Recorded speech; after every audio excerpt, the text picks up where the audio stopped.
We read an excerpt of a film by Marguerite Duras called India Song, and also a novel by the same Marguerite Duras called Le Vice-Consul, the Vice-Consul.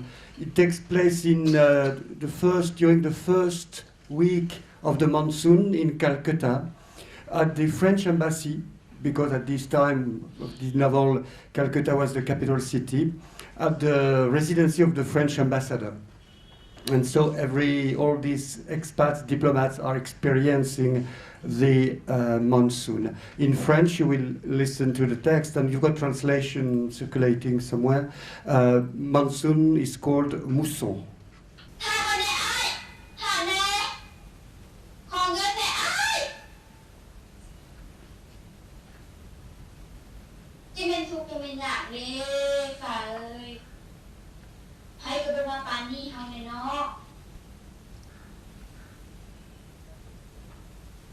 À Calcutta, elles étaient enceintes.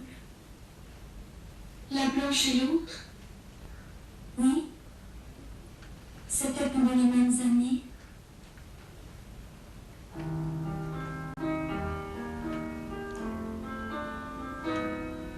Cette lumière. La mousson, dessous, le Bengale. Cette poussière là-bas. Calcutta centrale. Cette rumeur. Le Gange. Où est-on? L'ambassade de France aux Indes. Il y a comme une odeur de fleurs. La lèpre. Cette couleur verte, elle grandit. L'océan Indien. Ces jonques. Le riz. Elles vont vers le Coromandel. Sur les talus, ces taches sombres. Les gens. La densité la plus élevée du monde. Ces miroirs noirs. La rizière indienne. Ces lueurs là-bas. On brûle les morts de la faim. Oui, le jour vient. Cet amour. L'amour. On danse à l'autre bout du hall. Des touristes de Ceylan. Qu'elle est blanche. Qu'elles sont blanches, les femmes de Calcutta. Pendant 6 mois, elles ne sortent qu'avec le soir, fuient le soleil. Mortes là-bas.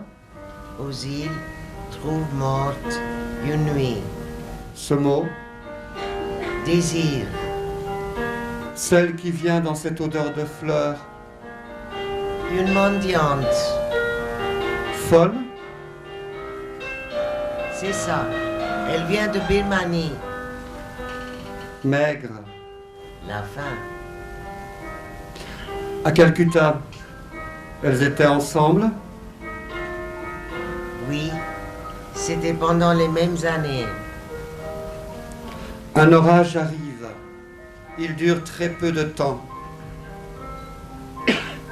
L'ambassadeur va relever le store de la fenêtre. L'orage cesse brusquement. Le soleil apparaît dans une éclaircie de quelques minutes. Et puis, le trou dans l'épaisseur des nuages se colmate de nouveau. Dans une rafale silencieuse, les ombres du jardin sont arrachées. Les deux hommes parlent de l'invitation du vice-consul à la réception du lendemain. Madame Stretter a-t-elle invité le vice-consul seulement après avoir lu la lettre de sa tante de Malesherbes? À la dernière minute, pourquoi? A-t-elle hésité avant de le faire? Il faut aller aux îles, conseille M. Stretter. Il faut prendre l'habitude d'y aller si on veut tenir le coup à Calcutta. Lui, il quitte Calcutta, il chasse dans le Népal. Sa femme va aux îles. Ses filles iront aussi dès que leurs cours prendront fin, dès la semaine prochaine. Ne serait-ce que pour passer 2 jours dans le fabuleux hôtel du Prince of Wales, il faut aller là-bas. Il y a aussi le trajet de Calcutta au Delta qui est intéressant Il faut avoir traversé en voiture les immenses rizières du delta, le grenier de l'Inde du Nord, voir l'archaïsme de l'agriculture aux Indes, voir l'Inde plus avant, voir le pays dans lequel on se trouve et ne pas se borner à Calcutta. Pourquoi Charles Rosset n'irait-il pas dès ce week-end? C'est le premier de la mousson d'été.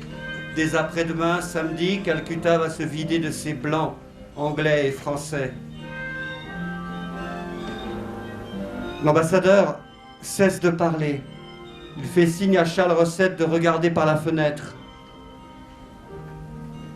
Le vice-consul traverse les jardins. Il oblique vers les tennis déserts. Les regarde, revient, repart, passe devant la fenêtre ouverte sans avoir l'air de connaître son existence.